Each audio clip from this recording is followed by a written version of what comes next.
이 미리 하는 것은 별로 좋지 않을 때가 있습니다. 제가 일병이 되고서 휴가가 얼마 남지 않았을 때 일입니다.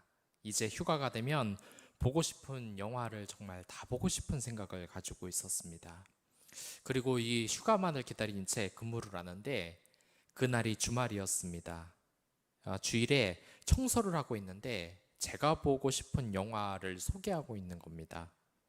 그 프로그램이 비디오 여행이란 프로그램인데 지금도 하는지는 모르겠습니다. 그런데 제가 그 TV를 보니까 영화 소개에서 결말을 이야기하는 것이었습니다. 결국 주인공이 유령이었던 겁니다. 저는 이 말을 듣고 영화의 결말이 어떻게 된 것인지 다 알게 됐습니다. 그래서 휴가를 나와 이 영화를 보니까 제 기분이 어떻겠습니까? 재미가 정말 하나도 없었습니다. 결말이 어떻게 되는지 이미 TV를 통해 이야기를 다 들었기 때문입니다. 그래서 그런지 요즘 우리의 문화는 많이 달라졌습니다.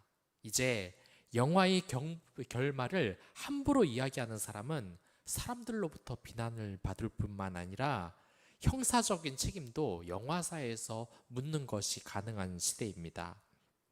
이 미래를 다 알 수 있다. 계획을 다 알 수 있다. 물론 불행하긴 하지만 이것은 엄청난 이점이겠죠. 그렇기 때문에 이것을 드러내지 않는 것이 굉장히 또 중요하다고 할 수 있습니다. 우리 사회에서는 남에게 공유하지 않는 기밀이 있기 마련입니다. 월드컵을 앞에 두고 자신의 훈련 장면을 노출시키는 팀은 없습니다. 자신들이 어떻게 할 것인지 상대팀이 본다면 전력 누출이 되어서 이 경기에서 이기기 힘들기 때문입니다. 이렇듯 경쟁 체제에서는 상대방의 기밀을 알아내는 것이 무엇보다도 정말 중요합니다. 실제로 세계 2차 세계대전 때 독일의 암호 에니그마를 해독해서 이 영국이 독일을 결정적으로 이기게 만든 사건이 있습니다. 이러한 암호 해독관의 이야기는 실제 않은 이야기로 최근 들어 이 영국은 지폐에 이 인물의 사진을 새겨 넣었습니다. 그만큼 중요한 공헌을 한 것이죠. 상대방의 계획을 미리 다 알 수 있었던 훌륭한 그 암호 체계를 다 파내었기 때문입니다. 상대방이 뭘 할지 계획을 이미 다 알고 있었기에 그들은 정쟁에서 승리를 할 수 있었습니다. 그리고 이러한 기밀이 유지되는 자본시장을 부르는 말이 있습니다. 이 말이 바로 블루오션입니다. 이 블루오션은 하나의 특징이 있는데 대부분 많은 사람들이 이 시장의 가치를 잘 알지를 못합니다. 이 가장 큰 블루오션이라는 것이 무엇이겠습니까? 그것은 하나님 말씀 안에 있는 것입니다. 이 블루오션이 성경 안에 정말 가득 들어 있습니다. 성경의 비밀은 정말 무한합니다. 파고 들면 들수록 우리 인간이 어떻게 영생을 얻고 어떻게 축복을 받아야 하는가, 어떻게 사업을 해야 되는가가 모조리 다 쓰여 있습니다. 우리의 성공의 모든 것이 블루오션 속에 있는 것처럼 말이죠. 특히 이 성경은 성령의 능력대로 쓰여졌기 때문에 그리스도인들은 세상 사람들이 볼 수 없는 특별한 시각을 가지게 됩니다. 진정한 블루오션을 가질 수 있는 안목을 가지는 것입니다. 여러분들도 이러한 블루오션의 비밀을 알고 싶지 않으십니까? 유용한 정보원이 미리 지금은 별것 아닌 것 같지만 정말 크게 성장할 그런 사업을 소개시켜주는 일 말입니다. 요즘 들어 이 문학작품들, 특히 소설에서 가장 유행하는 장르가 무엇인지 아십니까? 바로 회귀물입니다. 이 회귀물이라는 것은 우리가 늘 생각하는 것을 이 작품 세계에 방영을 하는 것입니다. 혹시 여러분들 이런 이야기 많이 듣거나 해보신 적이 없습니까? 내가 아는 그 도시가 지금 아파트 대도시가 되었대. 지금 땅값도 수십 배 올랐고 아파트도 마찬가지야.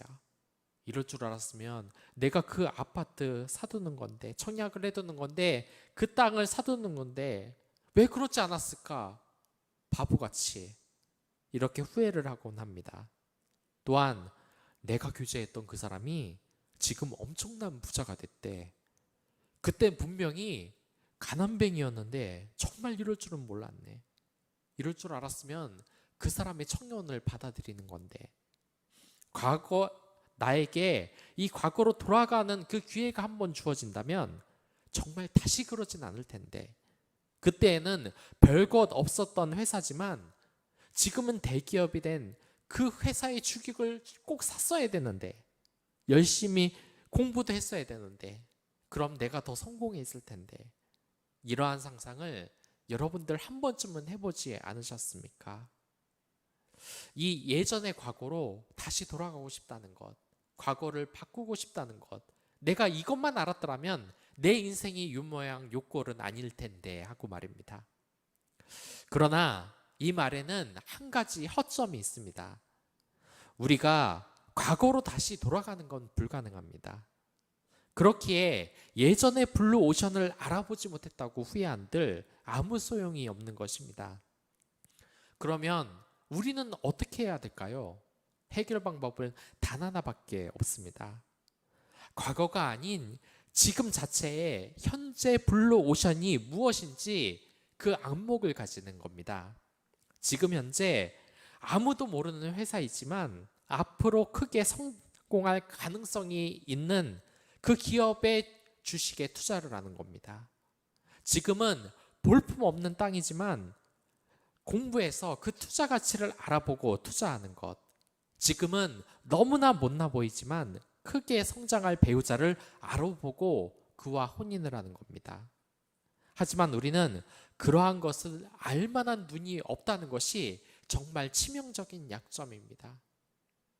여러분 주위를 한번 보십시오. 옆에 있는 쓰레기장이 대도시의 땅이 될지 어떻게 아십니까? 영원히 쓰레기로 남을지 어떻게 합니까?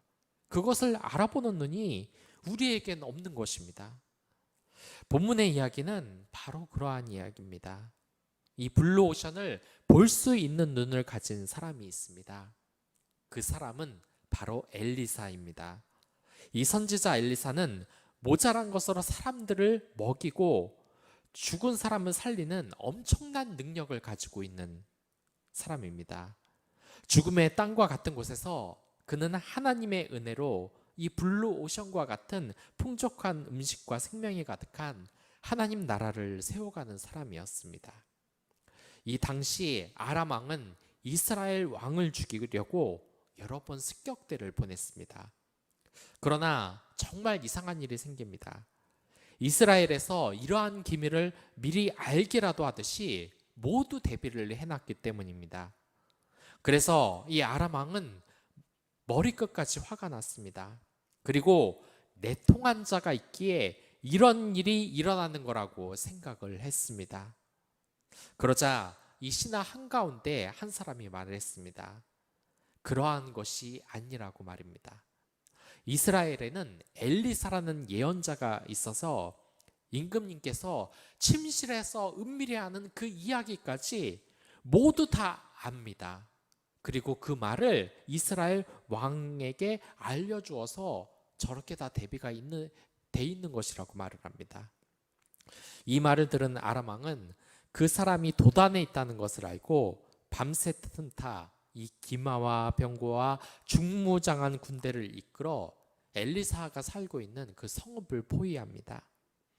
그리고 다음날 아침 엘리사의 사환이 아침에 일어나 보니 전차를 갖춘 군인들이 자신들을 포위하고 있는 장면을 보고 맙니다. 그는 너무나 당황했습니다.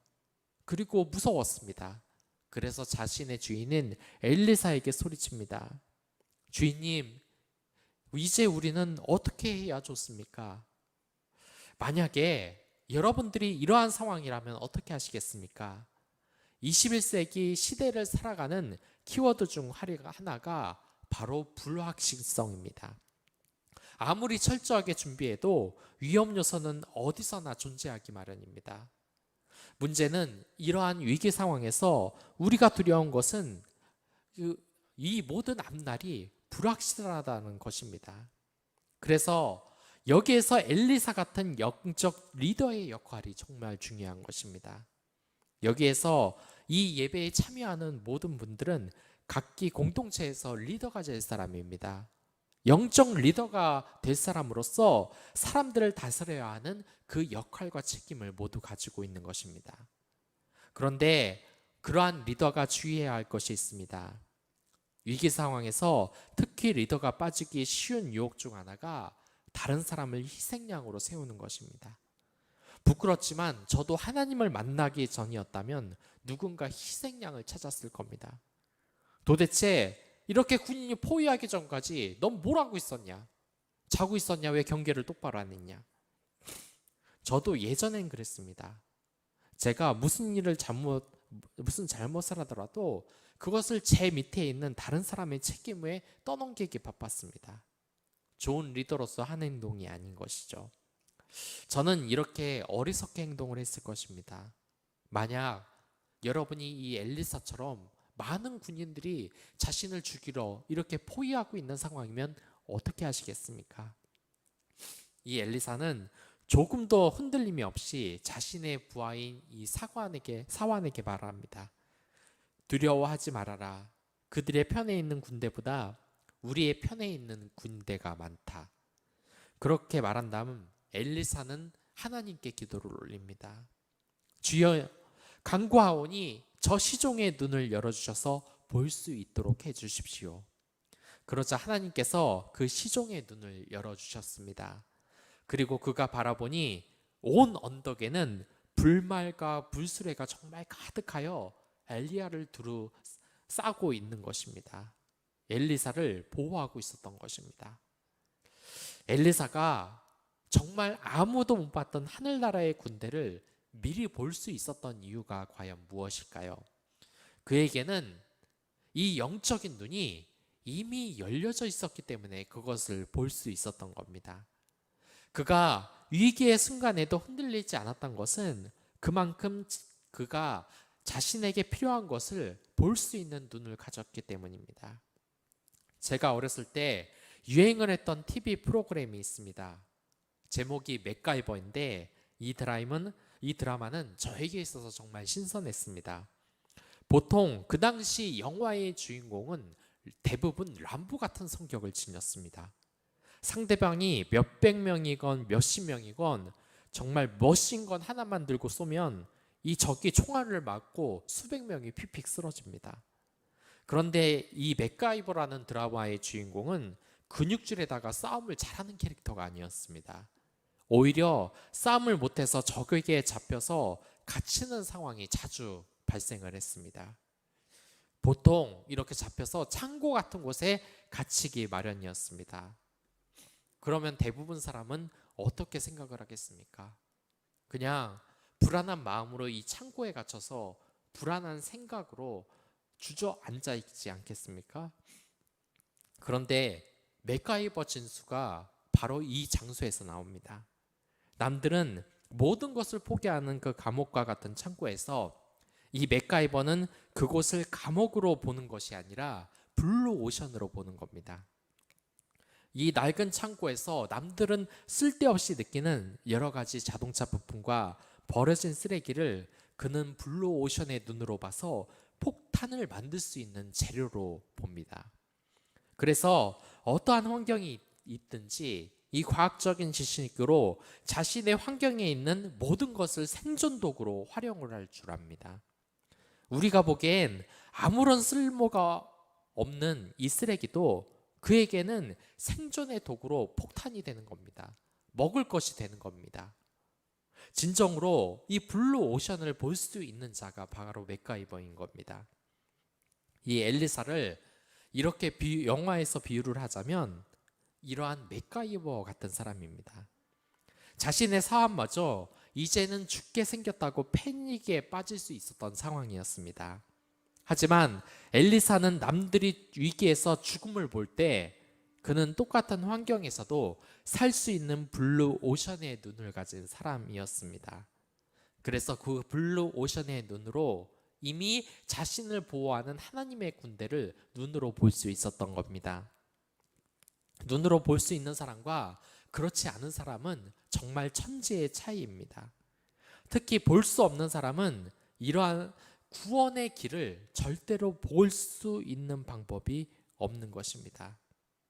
길을 잃은 사람들이 보이는 전형적인 반응은 이 길을 잃었을 때 공포에 빠져 사방을 허우적거리며 정신없이 달리는 것입니다. 생존이라는 저서를 보면 길을 잃은 사람에게 가장 좋은 생존 전략이 무엇인지 묻고 있습니다. 여러분들, 이 길을 잃었을 때 가장 좋은 생존 전략이 무엇이라고 생각을 하십니까? 여러 가지가 있겠지만 가장 좋은 생존 전략은 그 자리에 머무르며 힘을 아끼는 것이라고 합니다. 어쩌면 너무나 당연한 이야기로 들릴지 모릅니다. 하지만 막상 길을 잃으면 이 전략은 세상에서 가장 어려운 것이 됩니다. 실제로 길을 잃은 사람 중 99%가 이 전략을 따르지 않는 것으로 나타났습니다. 하지만 하나님의 사람은 하나님이 언제나 보호해 주신다는 사실을 알기 때문에 두려워하지 않습니다. 엘리사는 하나님으로부터 능력을 부여받은 사람입니다. 그가 능력을 부여받을 수 있었던 이유는 그가 하나님의 능력을 받기 위해 끊임없이 노력을 했기 때문입니다. 그가 얼마나 하나님의 능력을 구해서 복을 받았는지 엘리야를 따르기 위해서 이 쟁기를 스스럼 없이 태웠던 그러한 사람입니다. 그는 이 세상을 눈으로 볼 때 그것이 얼마나 어리석은 것인지를 이미 알고 있었던 것입니다. 여기에서 오늘의 이야기에서 두 가지의 종류의 사람이 나옵니다. 첫째는 엘리사처럼 진정으로 영안으로 영적인 눈이 떠진 사람입니다.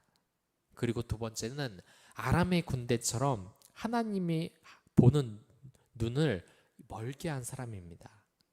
특히 이러한 눈먼 자들은 예수님께서도 비유를 하셨습니다. 많은 것을 알면서도 다른 사람을 죽음으로 인도하는 눈먼 자들은 그 당시 가장 똑똑한 지식인들이었습니다. 반면 진정으로 영적인 눈이 떠진 사람은 육체적으로 앞을 볼 수 없었던 실로암 맹인이었습니다. 여러분은 이 엘리야처럼 영적인 눈이 떠진 사람입니까?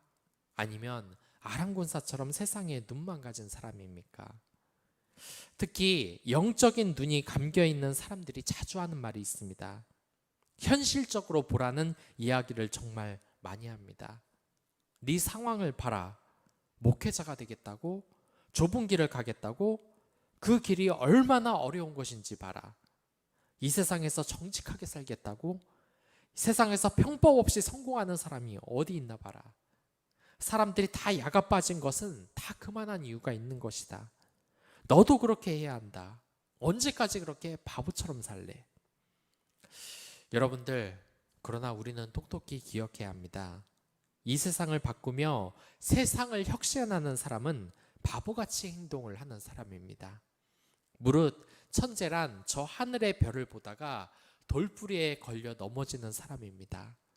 이러한 천재는 그 행동 때문에 다른 사람들의 비웃음을 삽니다.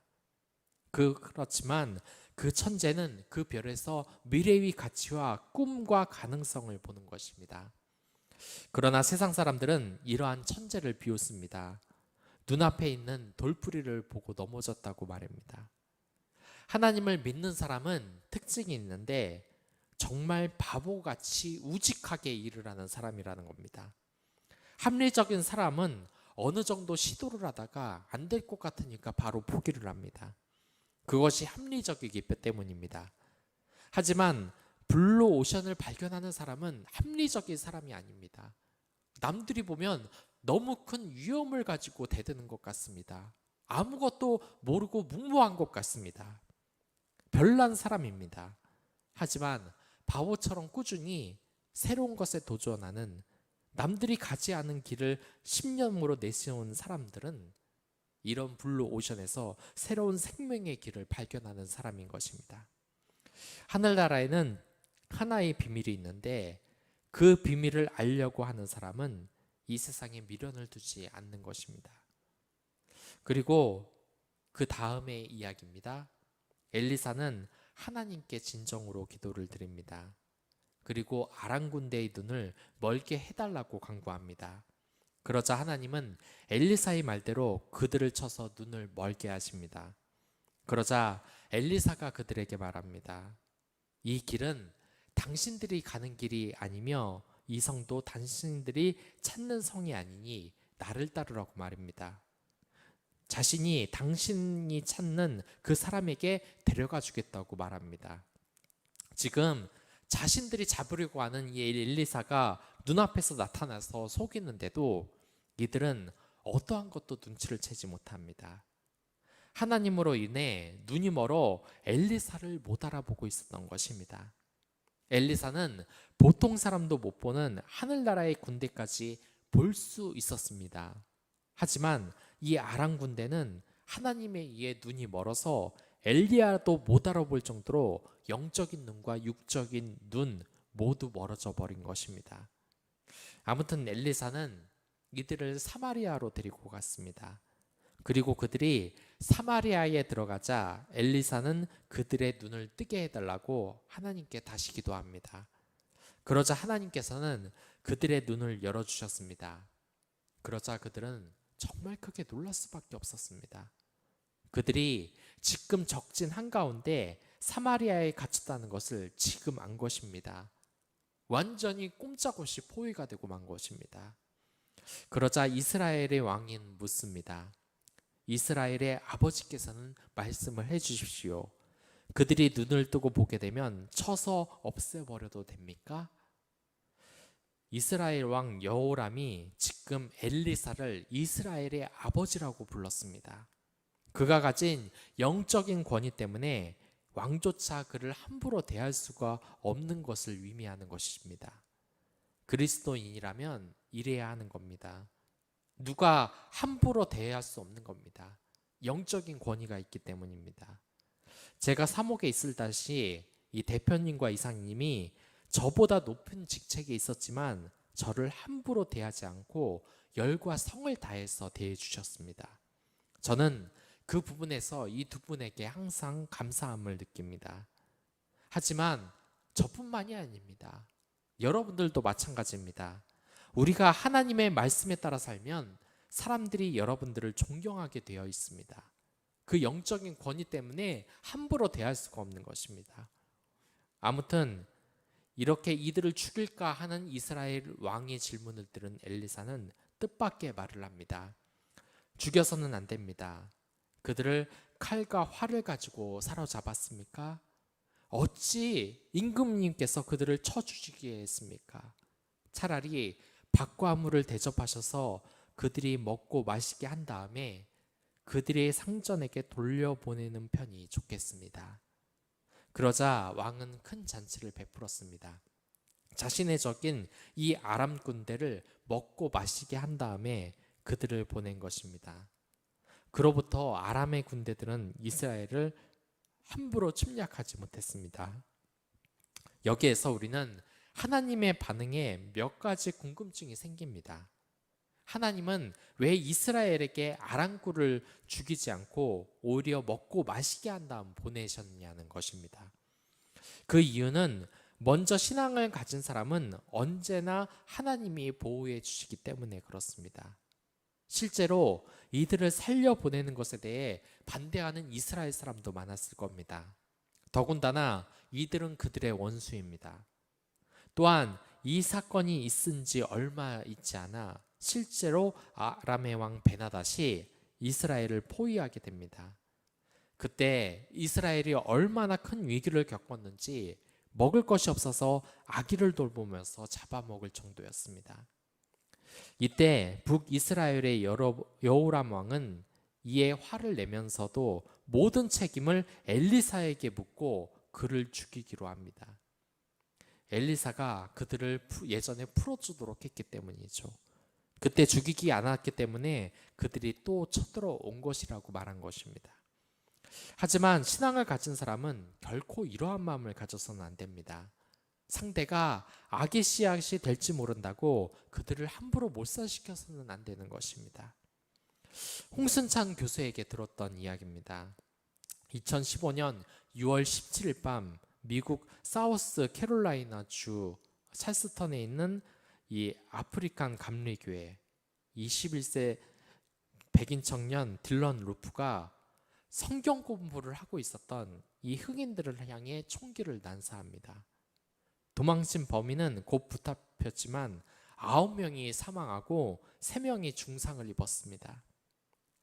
인종 전쟁을 시작하려는 목적이라는 것이 이 범인이 말하는 범행의 동기였습니다. 그렇기에 인종차별과 이 증오 때문에 미국 전역이 들끓기 시작했습니다. 그리고 많은 사람들이 LA 폭동과 같은 혼란을 걱정했습니다. 하지만 정말 다행으로 그러한 일은 벌어지지 않았습니다. 무엇보다 당시 당사자 유족들이 보여준 그 유연한 모습이 사람들의 마음을 움직였던 것입니다. 이 희생자 에델 랜스에 따른 범인을 향해 다시는 나는 어머니를 안을 수 없게 됐지만 당신을 용서한다. 당신의 영혼에 자비가 있기를 바란다 라고 했습니다. 또 다른 희생자 역시 그 희생자 그 어머니 역시 내 몸 아들이 죽었기 때문에 내 몸 어디 한 구석 아프지 않은 데가 없지만 하나님의 은혜가 있기를 바란다며 범인을 용서했습니다. 이 총격 사건으로 희생된 그 추도식에서 나타난 이 오바마 대통령은 희생자들을 추모하는 연설을 했습니다. 그는 이번 주 내내 은혜에 대해서 생각을 했다고 합니다. 사랑하는 사람을 잃은 가족에게 보여내준 은혜, 또한 목사님이 설교했던 은혜, 그리고 제가 가장 좋아하는 우리 모두가 아는 찬송가 어메이징 그리스를 바로 에서 찾을 수 있는 바로 그 은혜에 대해서 말입니다. 그리고 이 대통령은 천천히 어메이징 그레이스를 부르기 시작합니다. 모두가 아는 이 은혜로운 찬양을 사람들은 모두 합창하며 부르는 합창이 되었습니다. 이 노래는 작자 미상의 선율에 그 영국 성공의 교회의 성직자 존 뉴턴이 가사를 붙였습니다. 이것은 우리 교회에서는 나 같은 죄인 살리신이라는 제목으로 불리고 있습니다. 이 아들이 성직자가 되기를 원했던 이 존 뉴턴의 어머니는 뉴턴이 6살 되던 해 결핵에 걸려서 세상을 떠났습니다. 뱃사람이었던 아버지를 따라 11살 때부터 배를 탔던 이 뉴턴은 영국 해군에서 복무했고 제대한 후에는 아프리카에서 흑인을 실어 미국에 파는 노예 상선에서 일을 했습니다. 노예 상선 성장이 되어 항해하던 어느 날에 그는 폭풍우를 만나 배가 뒤집어질 위기에 처했고 그 뉴턴은 정말 까맣게 잊고 있던 이 하나님께 기도를 드리면서 살려달라고 간곡한 기도를 드립니다. 이 간곡한 기도가 통했는지 뉴턴은 기적적으로 무사히 항구에 도착할 수 있었습니다. 그 후로 6년을 더 노예 무역에 종사를 했지만 그는 마음의 양샘의 가책을 느꼈습니다. 그래서 영국 유해에 나가서 노예 상선의 이 비참한 현실을 폭로했고 영국에서 노예 제도가 폐지되는 데 큰 역할을 했습니다. 그렇기 때문에 나중에는 1807년 노예무역금지법이 선포되었고 1833년 영국 영토 내에서 노예제도가 폐지하게 됩니다. 30살이 되고서야 이 어머니가 바랐던 대로 신학 공부를 시작한 이 뉴턴은 마침내 성공의 교세의 사제 서품을 받습니다. 그리고 1779년 자신의 부끄러운 삶을 참여하면서 어메이징 그레이스의 가사를 완성합니다. 이 어메이징 그레이스는 모든 미국 사람들의 그 하나님의 은혜를 기억나게 했습니다. 이 남북전쟁 중에서도 어메이징 그레이스는 남북 북군 모두에게 애창되었고 또한 흑인 운동, 인권 운동, 베트남 전쟁에 반대하는 각종 집회마다 이 노래가 등장했습니다. 이 어메이징 그레이스는 우리에게도 위로를 준 적이 여러 번입니다. 이 세월호 희생자를 애도하기 위해서 방문한 미국 바이올라 대학교 일행이 부른 곡 역시 어메이징 그레이스였고, 그리고 1919년 제4회 서해 수호의 날 기념식에는 가사 없이 악기로 이 연주가 연주됐습니다. 우리가 정말 이렇게 블루 오션의 영향을 갖기 위해서는 반드시 해야 할 일이 있습니다. 이 블루 오션을 보려면 하나님을 사랑하십시오. 그리고 이웃을 언제나 사랑하십시오. 특히 원수를 절대 만들지 마십시오. 오직 이웃을 사랑하십시오. 지금 엘리사의 블루 오션의 눈은 물론 자신을 보호해준 하나님의 군대를 보게 한 그 눈도 있었지만, 더 소중한 눈은 자신을 죽이려고 온 이 아람의 군대를 원수로 보지 않고 그들을 하나의 생명으로 생각하고 사랑을 해줬다는 것입니다. 이것은 바로 예수님의 그 자비를 예표하는 것입니다. 십자가에 달리면서도 자신을 저주하고 욕하고 죽이려고 하는 저 사람을 축복하는 그 기독교의 정신을 예표하는 것입니다. 어항 속에 있는 두 금붕어가 있습니다. 이들은 사이가 좋지 않았습니다. 그래서 싸우기 일쑤였고 마침내 둘 중 하나가 죽기까지 싸움을 벌어졌습니다. 그리고 결국 하나가 승리했습니다. 싸움에서 이긴 금붕어는 기뻤습니다. 그러나 얼마 되지 않아 이 금붕어도 죽고 말았습니다. 왜 죽었을까요? 어항이 금붕어의 시체로 오염되었기 때문에 결국 싸움에서 이긴 금붕어도 죽고 만 것입니다. 내 이웃과 협력하여 이 세상을 하나님의 나라로 만들지 못하는 이기적인 사람은 블루 오션의 눈을 가지지 못한 사람입니다. 그러한 영화는 갖지 못한 사람입니다. 도리어 하나님을 믿는다 하면서도 많은 원수를 만들다가 자기 자신도 죽게 만드는 것입니다. 그리고 두 번째로, 자신이 가진 환경 속에서 이웃의 재능을 볼 줄 아는 안목을 가지십시오. 엘리사는 불리한 환경 속에서도 자신을 보호하는 하나님의 군대를 볼 수 있는 안목을 가졌습니다.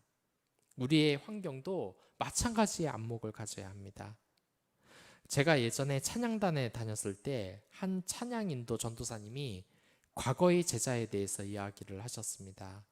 이 찬양단 전도사님이 무용을 전공하신 분입니다. 그래서 새 사역지로 가자마자 몸찬양단을 만들었습니다. 그래서 이 몸찬양들은 일주일에 한 번 모이게 해서 연습을 하고 매번 기도를 하게 했습니다. 처음에는 반응이 그저 그랬지만 열심히 하면서 열광적인 반응을 얻게 되고 나중에는 노예대회에서도 최우수상을 받게 됩니다. 그러면서 많은 아이들이 이 찬양단에 들어오게 됐습니다. 이 규칙은 굉장히 엉했습니다. 함부로 친구를 괴롭혀도 안 되었고 무슨 이유에서든지 연습을 빠지면은 이 하나님을 찬양하는 무대 위에 설 수 없었습니다. 그래서 어쩔 수 없이 토요일 연습을 빠진 이 아이는 무대에 서지 못했는데 어머니가 직접 찾아와서 전도사님에게 하소연을 했습니다. 무대에 세워달라고 마시죠. 하지만 전도사님은 이러한 요청도 다 거절했습니다. 이렇게 찬양단이 활성화되자 어린이 부서가 부흥이 되기 시작합니다. 나중에 몇 년이 지난 후 자신이 찬양단에서 가르쳤던 이 아이가 찾아오더랍니다. 지금 현재 무용을 전공하는 대학생이 되었다는 겁니다. 이 대학생 청년이 말하기는 사실 자신이 그때 무엇을 잘했는지 몰랐다고 했습니다. 그러는데 이 초등학교에 배웠던 이 몸찬양으로 자신이 무용의 소질이 있다는 것을 알게 되고 지금 현재 무용과에서 자신의 재능을 펼치고 있다고 합니다. 자신의 재능을 알아봐주고 뽑아주고 키워줘서 고맙다고 인사를 한 것입니다. 교회란 이러한 곳입니다. 어떤 사람들은 말합니다. 교회의 사람을 보면 늘 못났다. 교회를 돈피처로 삼는 사람들, 하나같이 한심한 사람들이다. 하지만 그 사람의 그 사람을 블루 오션의 눈으로 한번 보십시오. 그 사람은 춤을 잘 출 수도 있습니다. 노래를 잘할 수도 있습니다. 또한 샘에 밝아서 교회의 재정에 큰 도움이 될 수도 있습니다. 단순히 공부를 잘한다 못한다가 아니라 모든 사람들은 하나님이 쓰시는 귀한 재능을 한 가지씩 가지고 있습니다. 그리고 그런 재능이 하나하나 모여 하나님께 영광을 드리는 것이 바로 교회라는 공동체인 것입니다. 혹시 지금 속한 공동체가 고리타분하고 매너리즘에 빠진 구제불능의 집단이라고 생각하십니까? 전혀 그렇지 않습니다. 다른 시각으로 보십시오. 먼저 그들을 사랑하는 시선으로 바라보시기 바랍니다. 이들에게 사랑의 언어를 사용하고 밝게 인사하고 칭찬을 해보십시오. 이들을 알게 되면 서서히 이들의 장점을 점점점 알게 될 것입니다. 그들에게 축복하는 말을 하고 도와주며 진정한 사랑의 이웃이 된다면 교회 공동체는 정말 다양한 재능을 가진 사람들이 만들어진 하나의 집이 되는 겁니다. 하나의 하나님 나라가 되는 것입니다. 블루오션이라는 것은 결코 멀리 있는 것이 아닙니다. 여러분이 있는 바로 그 자리가 블루오션인 것입니다. 나의 동생과 부모님, 친구, 회사 동료가 바로 여러분의 환경에 있는 블루오션입니다. 영안을 키우면 정말 신기한 것이 보입니다. 아무런 영향력이 없어 보이던 주변 사람이 장점을 알게 됩니다. 그 사람을 알게 되고 이 사람이 블루오션이라는 것을 알게 됩니다. 이 세상에 상처받은 사람의 그 마음의 구멍은 점점 커지고 있습니다. 코로나로 인하여서 이러한 사람들은 더 많이 늘어났습니다. 여러분들, 그러한 사람들을 만나면 어떻게 그 사람을 정상적인 궤도로 올려놓겠습니까? 여러분들이 그 사람의 내면의 바다를 보십시오. 그 바다 안에 블루오션의 보물을 꺼내서 그 사람에게 보여주시기 바라겠습니다. 우리 모두에게는 내면의 바다에 끝없는 블루오션이 있다는 것을 알고 자신감을 가지고 용기를 갖는 것이 필요한 것입니다. 그리고 서로 어렵고 힘든 이 시기에 그러한 블루오션을 발견하기 위해서 도울 수 있는 사람이 누구겠습니까? 바로 여러분들입니다. 그리스도인들인 것입니다. 작은 칭찬 하나로 아이들을 돌보십시오. 직장인들을 돌보십시오. 가정을 돌보십시오. 그들을 끊임없이 칭찬하십시오. 그들의 블루오션이 그대로 묻히는 것이 아니라 드러나 이 세상에 하나님의 영광을 돌릴 수 있도록 여러분들 함께 하시길 바라겠습니다. 저 또한 저희 재능을 발견한 적이 있습니다. 이 칭찬을 자꾸 하는데 국문학 계통에서 제가 이 재능을 발견했습니다. 그리고 이것을 알았을 때 저는 뛰어나듯이 기뻤습니다. 그렇기에 저는 이 교회의 사람들을 볼 때마다 기계에 부릅니다. 아무것도 밝혀지지 않는 저 베일에 가려져 있는 사람이 어떤 블루오션을 마음에 품고 있는가 말입니다. 내일 하루 동안 공동체의 사람들을 한번 보십시오. 그리고 자신을 보십시오. 나는 이 블루오션으로 이 공동체를 어떻게 성장시킬 것인가?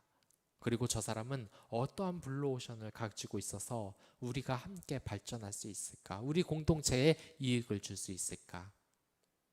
이 블루오션의 눈으로 모든 것을 바라보는 여러분들이 되시길 바라겠습니다.